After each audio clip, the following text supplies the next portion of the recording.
They call it spiritual. They call it ethical. They call it usual. They call it mutual.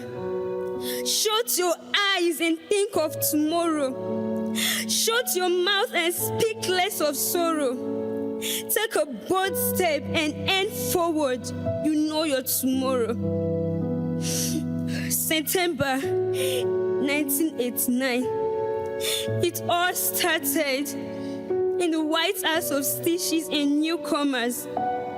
My cry was aired in the theater of successfully born that carried me and called me a doctor. Mom looked at me and called me her nurse. Leaving me with no choice of my own, I grew up loving what I ate and forced to cherish what gives me agony. Mom wants me to do her wish, but Dad won't let go of me. They thought they were making me better, rather they were killing me within. Call me my dad, for he could not see my future. Call me my mom for killing my tomorrow. Chemistry was made my breakfast, and biology was made my lunch, and physics was made my dinner. Mom scolded me for failing. Dad blasted me for repeating. They forgot I got an A in literature and distinction in English. They turned my hairs and called them trash. They turned my poems and shared them out. They took me to the best while I fell behind the rest. Suddenly, I gained admission. Mom could no longer watch me sit my butto at home. Special center became my home and expo my aunt brother. At last, I gained admission to study medicine and surgery. I knew I would not make it there. I knew I was going to fail. But Mom had long legs. She could not watch me fail. I was dead within. I smiled and laughed, though I was not even sure of my future, because those I called my family tempted with it. I did 7 courses, but happily passed one. I took interest in GNS 101. I got an A. Medical courses were written in Latin words. My brain can't comprehend. Mom leg pulled enough strings, and our connection got the right people. My results were upgraded, and I was ironically among the best. Years went by with no experience. Bidemi went by with no knowledge of medicine. Blame me not, I have no interest. Laugh me not, Mom pushed me into this. I graduated as one of the best, thanks to Mom's strength. I finally forfeited that switch. I made Mom's dream came true.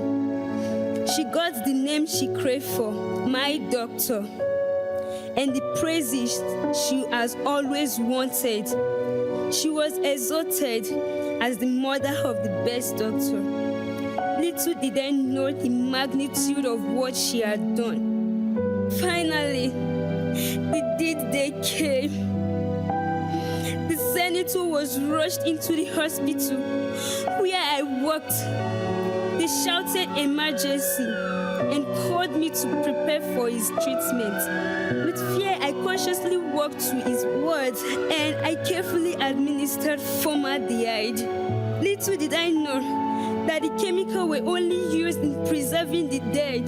The senator was later reported dead, and an autopsy was carried out. They saw my flops and got me arrested for manslaughter. Now I am here awaiting judgment. The sad, strictly judge had no pity. I saw his concluded face that spilled death, and a lip that gives judgment. He blamed me for my ignorance and sentenced me to jail. I looked at my mom with regrets.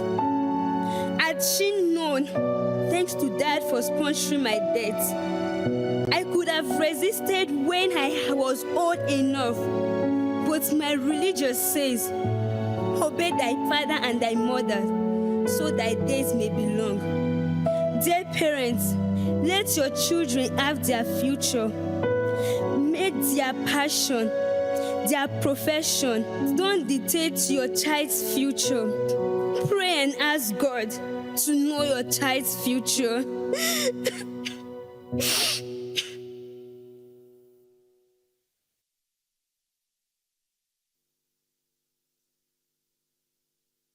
Decisions we make today either mind them or make them. And that is why we should focus on making their passion their profession. And so, I admonish all parents and guardians to release their wards and teenagers for our this month's impactful program, our Career Exploration Month, themed Dreams to Reality. Hashtag School is not a scam.